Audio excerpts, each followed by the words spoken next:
The challenge of the Yukon. It's King, swiftest and strongest lead dog of the North Country, blazing the trail for Sergeant Preston of the Northwest Mounted Police in his relentless pursuit of lawbreakers. On King! On huskies! Gold discovered in the Yukon. A stampede to the Klondike in the greedy race for riches. Now back to the days of the gold rush when Sergeant Preston and his wonder dog King battled through storm and snow to preserve law and order as they met the challenge of the Yukon.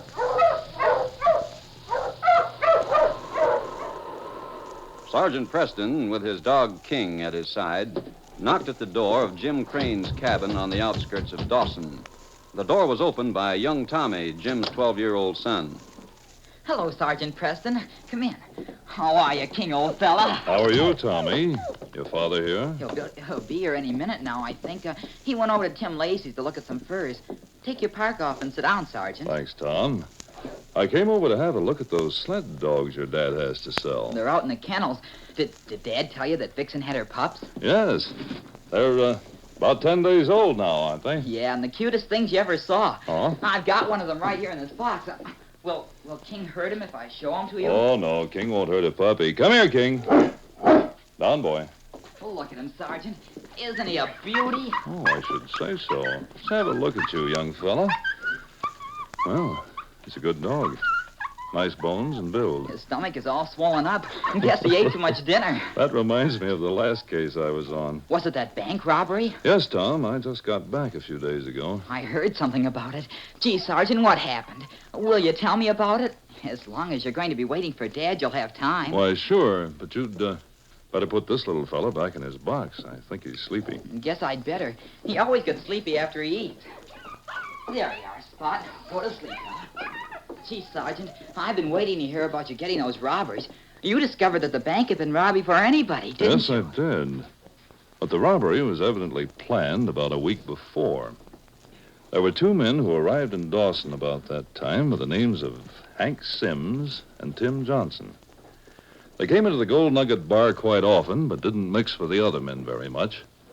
However, they did manage to meet Jed Wilcox, the old man who sleeps in the back room of the bank. They called him to their table one night.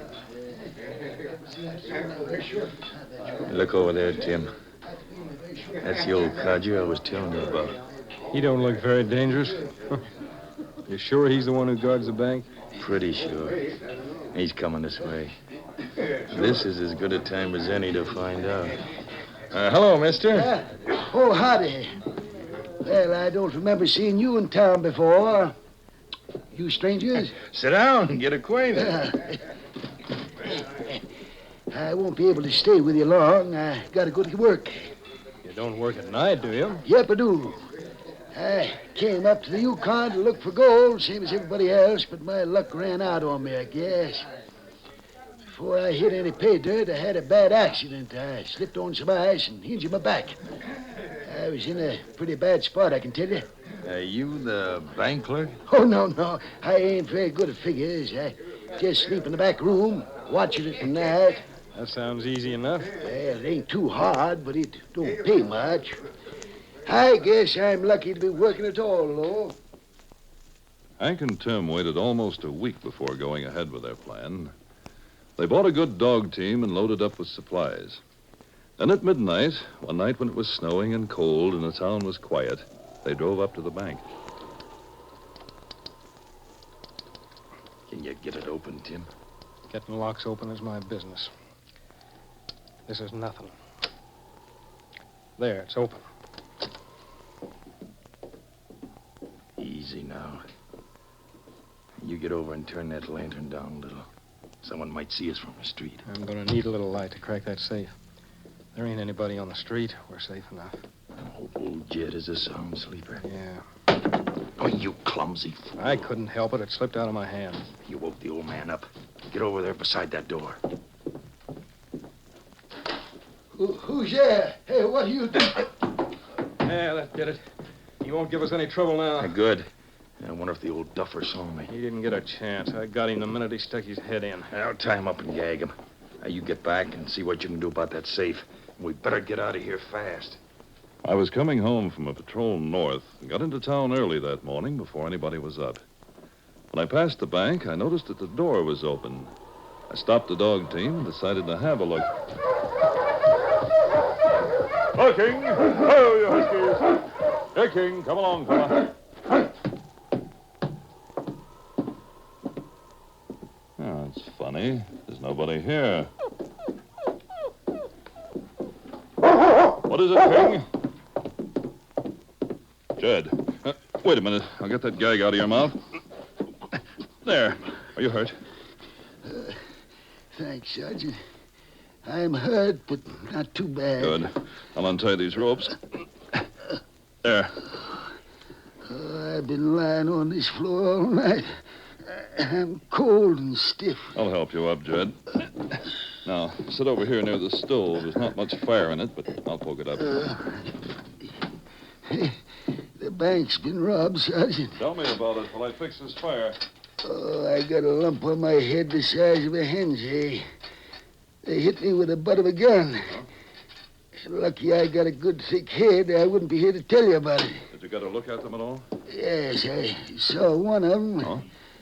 It's a man who's been hanging around the Gold Nugget Bar for about a week.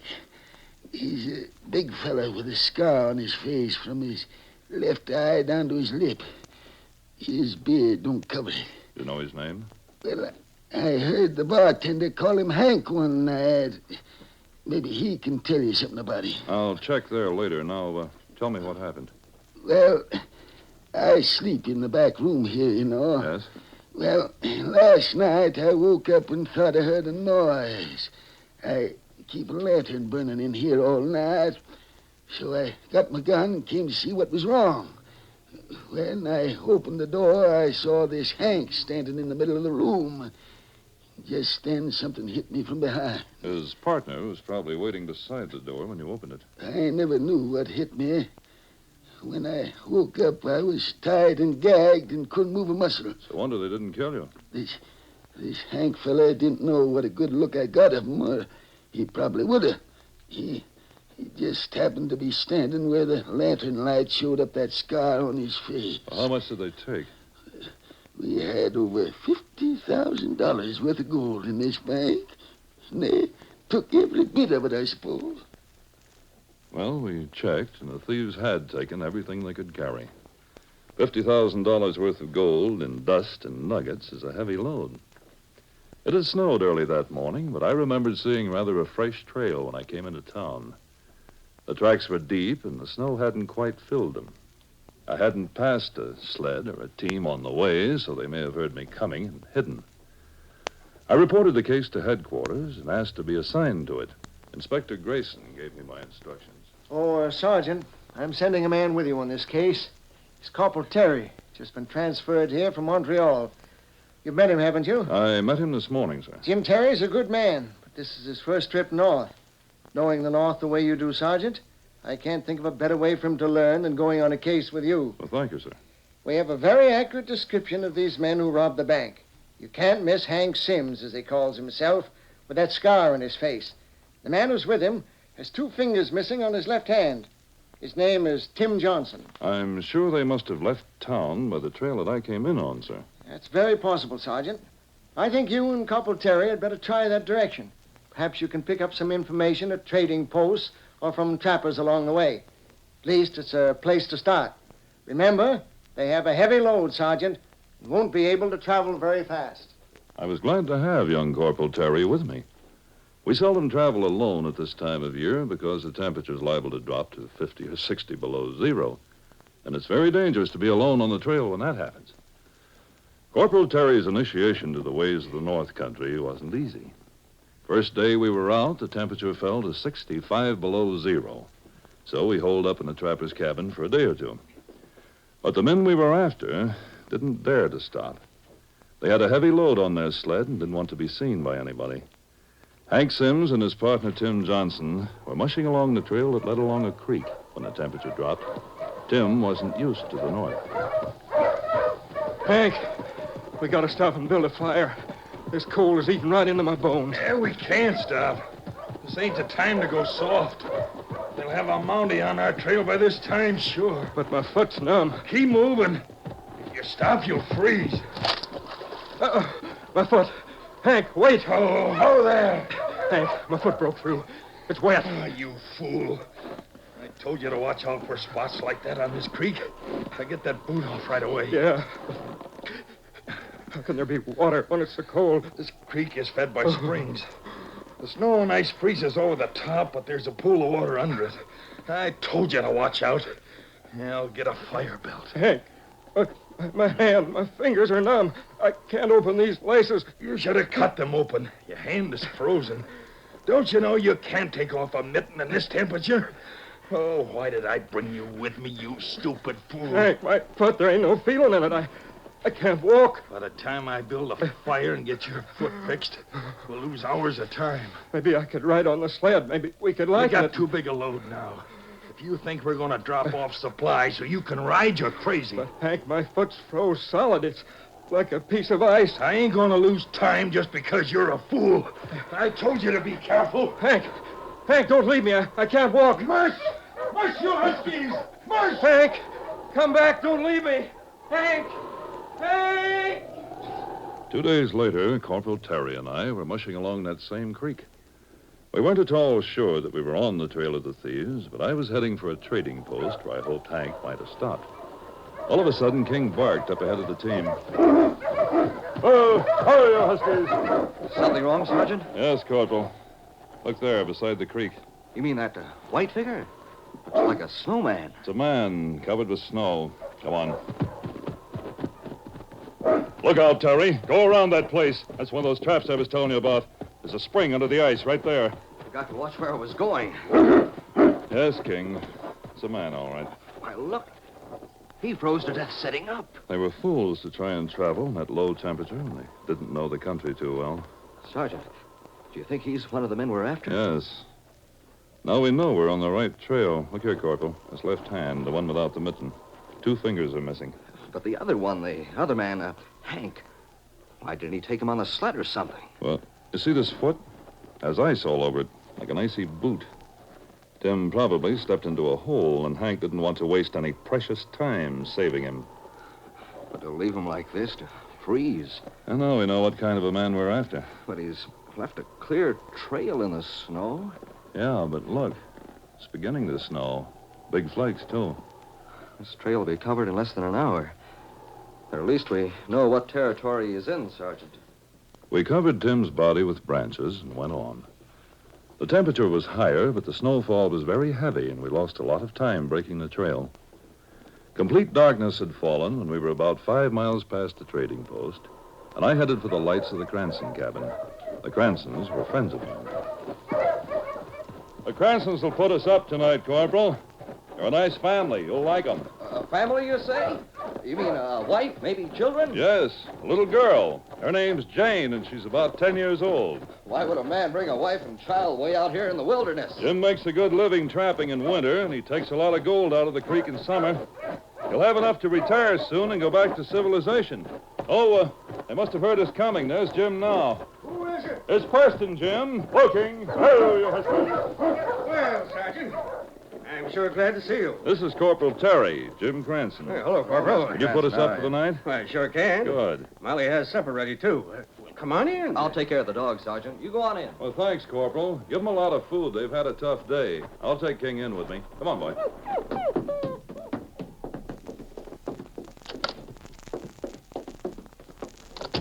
Oh, Molly, it's Sergeant Preston. Hello, Molly. Sergeant, how are you? Sergeant Preston. Oh, goody. Hello, Jane. How's my best girl? Oh, Sergeant, I'm so glad you came. I've got something to show you. Look, over here by the stove. Jane, give the sergeant time to take his park off. Oh, he can do it later, Mummy. Look, I got a new puppy. Oh, King won't hurt him, will he? No. Go on back, King. Why, he's a beautiful pup. Do you want to hold him? Come on, Frisky. Oh, he's nice. But, great Scott, look at that stomach. He's swollen up like a balloon. Jane fed him too much. Oh? Jim and I went to the trading post this afternoon. We got back just a little while ago, and Jane had just finished overfeeding I him. see. I thought he must be very hungry because he ate half of one of my moccasins. so I gave him all he could hold. He sure can hold a lot, too. Pups are little gluttons, Jane. They like to eat. But getting all they can hold isn't too good for them. He swells up like that after all his meals. So would you if you ate the way he does. Well, he'll get skinny again. He always does. I never saw anything get so fat and skinny so fast. Put the puppy on the floor, Sergeant, and take your park off. There you go, Frisky. Now be nice to him, King. Jane, you see that they make friends with each other. I will. Oh, look at Frisky. He's so afraid of King. He's lying on his back and waving his feet in the air. Let me take Come your on, things, Frisky. Sergeant. Oh, thanks, Jim. Make yourself comfortable beside the fire. Thanks, I will. Dog's all right for the night. Oh, Molly, this is Corporal Terry, Mrs. Cranston. How do you do? How do you do, Mrs. Cranston? Jim will take your parka, Corporal. Just sit down and get warm. Thanks. I'll have supper ready in no time. Here you are, Jim. Oh, this fire certainly feels good. Are you boys up here for any special reason? We're trailing a bank robber, Jim. He got away with a fortune in gold. You haven't seen anything of a man with a scar on his face and a black beard, have you? Well, a couple of days ago, right after that coal spill we had, I saw a man with a 6-dog team. Oh? I was coming home from my trap line. He crossed the trail just as I was coming to it. I yelled at him, thinking he might be someone I knew. But he didn't stop. He just waved and kept right on going. Was he packing a heavy load? He sure was. His dogs were having a rough time breaking the trail. Sounds like our man. The time would be about right, too. He was headed towards the mountains. He may hide out somewhere around here for a while. If I were you, Jim, I'd keep Jane close to the house for a few days. It's lonely around here. I'll do that, Sergeant. By a streak of good fortune, we picked up Hank's trail again the next day. My team was fresh, and we made excellent time over the hard snow crust. That night, we camped out and got an early start the following morning. The mountains loomed close now. It was noon when we came upon a campsite. Walking! Oh, you huskies! This looks like the place Hank slept last night, Terry. Do you think we're that close on his heels? Yes, he's lost time somewhere. Of course, he hasn't given his dogs much rest, and they're pulling a lot of weight. We can go about twice as fast. How do you suppose he figures to get up that mountain trail with a tired team? I think that's where we'll catch him, Corporal, unless he outsmarts us some way. If he once gets through those mountains, he might be able to make the border. He's not going to get through those mountains. Come on. On King! On, you huskies! We had no trouble following Hank's trail then. The wind had blown the loose snow away and left a hard-packed crust. But here and there, Hank's sled had made an imprint, and now and then we saw footprints where the snow was protected from the wind. There was very little daylight left when we approached the mountains. The trail led up like a great curved snake, and jagged rocks hung over it. Suddenly, there was a gunshot. I heard the whine of a bullet past my head and a dull plop as it hit the snow. I shouted at the dogs. Okay, oh, you huskies! Get down, Terry, behind the sled, quick! Say, that was close. Back here, King. Here, fella. Down, boy. Hank must have seen us coming. He's up on that mountain trail to the left, behind those rocks. He's probably been watching for us. There. I saw him that time. He couldn't wait any longer. It's getting dark. Hope he doesn't shoot the dogs. Guess we were closer to him than we thought we were. Wish we had more shelter. Maybe I can get a bead on him. That worked from this side. It's hard to see him in that shadow. Sergeant, look. Up above him. Those rocks. Those shots started an avalanche.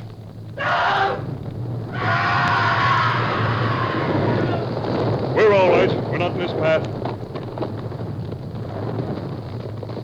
Gosh, I never saw anything like that in my life. Looked as if half the mountain fell on him. I'm afraid that's the end of Hank. He's buried under tons of ice and rock. And I'm afraid that's the end of the bank's gold, too. It's buried with him. But can a shot start an avalanche like that? Oh, yes. The rocks get loaded with ice and snow, and any slight jar can start them down. And once started, they take everything in their path. It was the most horrible thing I ever saw. Glad we weren't any closer. I think it's safe to go over there now. Come on, Terry. Let's see what we can find. All right, Sergeant. It's hard to believe a shot can do that. Of course, our task was a hopeless one. We couldn't even get near the spot where Hank had last been seen. There were tons of ice and rocks covering the trail, and Hank was buried far beneath them. We camped at the base of the mountain that night and started back the following day. I decided to stop on the way home to tell the Cranstons that they no longer had to worry about a criminal in that vicinity. It was about noon 2 days later when we arrived at their cabin. Booking! Hello, Sergeant Preston. Hello, Corporal. We're back sooner than I thought we'd be, Molly. Come on in. Jim and Jane aren't here, but they will be soon. Sit down and take your coats off while I make some hot tea. Thanks. I could sure use some. Did you get the man you were after? Not exactly, but he won't bother anyone anymore. He's dead. Dead? Oh, dear. He got caught in an avalanche right in front of us. It buried him and all the gold he stole. Won't they be able to recover it? I'm afraid not. Well, at least the country's rid of a thief and a murderer. When I think of him leaving that man to freeze, it's worth all the money to be rid of him. The bank won't be too happy about it, I'm afraid. What'd you say Jim was? He's out with Jane looking for Frisky. Pup's been gone for a day and a night, and Jane's almost frantic. Oh, Sergeant Preston, I'm so glad you came back. You and King will find Frisky. I know you will. Tell me about it, Jane. Jane, dear, Sergeant Preston can't waste time hunting for puppies. He's on duty. Oh, but I love Frisky. He's the only thing that's all mine, and if I don't find him, I'll just die, that's all. Now, Jane, dear, don't cry. Of course we'll help you find your pup. You will? Oh, Sergeant, I just knew you would. Really, Sergeant, it's too much to ask you to do this. It will take too much time. Jane, dear, you can't... Now, Molly, after all, Jane's a citizen. She lost her puppy, and she has a right to ask the law to help her get it back. What do you say, Corporal Terry? I agree with you. You see, Molly? Oh, thank you. I knew you'd know how I felt, because you love King so much. Now, tell me about Frisky. When did he disappear? Well, it was yesterday morning. He ran away from me, and I couldn't go after him because Mother made me promise not to go away from the house. I'm so afraid he got caught in a trap or something. Daddy's still looking for him, but I thought I heard King barking, so I came back to the house. Oh, there's Daddy now. Daddy, did you find him? No, Jane. Hello, Sergeant. Hello, Jim. How are you, Terry? Just fine.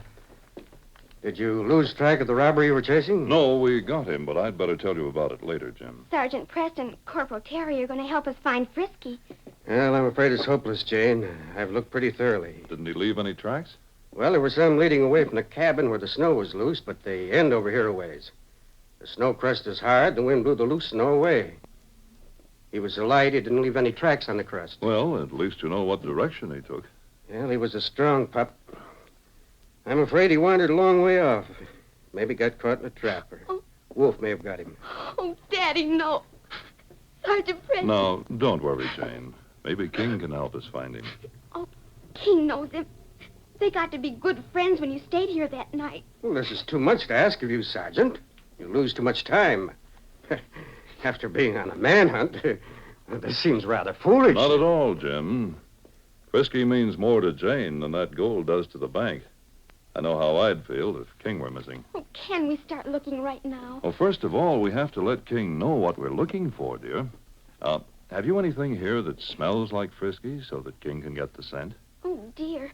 I brushed Frisky so much and kept him so clean that he didn't smell at all. Well, that's not what I mean, Jane. You see, dogs can smell things that humans can't. Everything has some sort of scent, and a dog's nose is very keen. He depends on that more than he does his eyes. Frisky's blanket is in his box. Would that do, Sergeant? Well, that'll be fine, Molly. I'll let King smell that, and we'll find Frisky if he's still alive. I'll get it, Sergeant. I just know King will find Frisky. I've trained King to find things by giving him the scent and telling him to search. We found a lot of people that way by letting him smell a garment they've worn. Well, we took Frisky's blanket with us and followed the tracks he'd left. They went north and ended, as Jim said, where the snow crust was hard and shiny. I let King smell the blanket, and from there on, he took over. We crisscrossed back and forth for a time, and then a light wind came up from the north. Suddenly, King sniffed the air, whined, and started off in a straight line. We were almost a mile from the cabin, but little Jane struggled along with us. King would wait for us and then continue straight ahead. All right, King, we're coming. Oh, I think he knows where Frisky is, Sergeant. He seems to be after something, Jane. Jane, dear, aren't you tired? Why don't you wait here for us? I'm not tired, Daddy. Sergeant, King seems to have found something. He's stopping beside that big rock. I see King, but I don't see any sign of Frisky. Maybe he found a rabbit or something. No, King knows what he's looking for. Oh, I hope it's Frisky. There's a pile of small rocks piled up against that big one. What is it, fella? He's scratching at those rocks, looking through that crack between them. Listen. It's Frisky. Frisky, is that you? Oh, it is. It's Frisky. Let's move these rocks and get him out of there. Come on, Terry. I'll help you. Let's see how he got in here. This one will do it. Ah, here he is. Oh, Frisky. I'm so glad to get you back. Look at him. Look how fat he is, that stomach. After being in there for 2 days. Wait a minute. Come on, boys. Help me move some more of these rocks. Sure. Here, I'll get this one here. There, that does it. There's something in that hole in the side of the big rock. What is it? There's something. Well, a sack of dried fish ripped open. And there's more food in there, I think. Wait, I'll get it. This must be somebody's cache. What's a cache, Daddy? Well, it's a place where someone hides food to use later. He comes back from a trip along the same route. There's more than food in this one. Look at this, Jim. It's a bag. It's a bag of gold. The bag belongs to the bank in Dawson. Corporal, I think this gold was hidden here by Hank Sims. You mean the man you were chasing? That's right. He hid the gold here along with a lot of supplies. And that gave him a light load to carry, and he planned to lead us off into the mountains where he could ambush us. And he'd come back, pick up the gold and supplies. Or maybe he thought he'd get over the border and come back after we'd stopped chasing him. You see, he couldn't have made it with a heavy load of gold. And now you can take the gold back to the bank. Yes, thanks to Frisky. But how did Frisky get in there? And why didn't he come out the same way and come home? Well, Jane, I think Frisky went exploring. He must have smelled the food in here with the gold, squeezed through a crack between the rocks. But after he ate all he could, his stomach was too big to get out again, so he probably just lay down and went to sleep. But he always gets thin when he hasn't eaten for a while. But when he's thin, dear, he's hungry. So when he woke up, he filled up again and couldn't get out. Well, come on, Corporal. Let's get the rest of the gold out of here. All right, Sergeant. That pup is sure a little glutton. Oh, but I love him. And I love King, too. Finding him. So, Tommy, that's how we got the gold back for the bank. Some of it was your father's, I think. Gee, Sergeant, that was swell. I hope I can train my pup the way you did King. Oh, it isn't hard if you're patient. It was sure lucky that you thought the pup was just as important to find as gold. What was important, Tommy, a dog is a good friend, and a faithful friend is much more important than gold. Isn't it, King?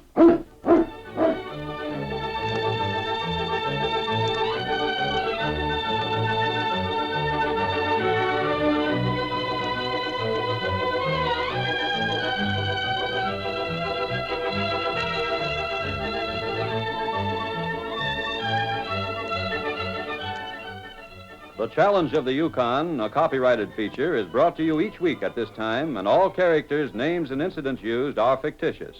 Listen again next week to another exciting adventure during the days of the gold rush.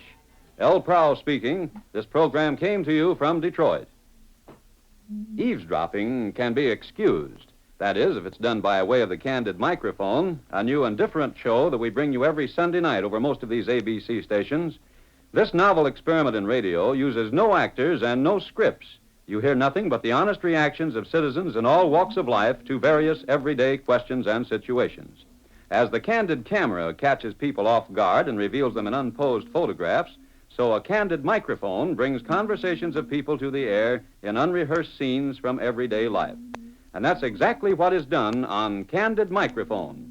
ABC's roving reporter, aided and abetted by a candid microphone, catches people as they are in varying circumstances, mad, glad, sad, working, playing, shopping, or just talking. For entertainment that's fresh and different, join us when Candid Microphone talks out tomorrow night over most of these same ABC stations. This is ABC, the American Broadcasting Company. VintageRadioshows.com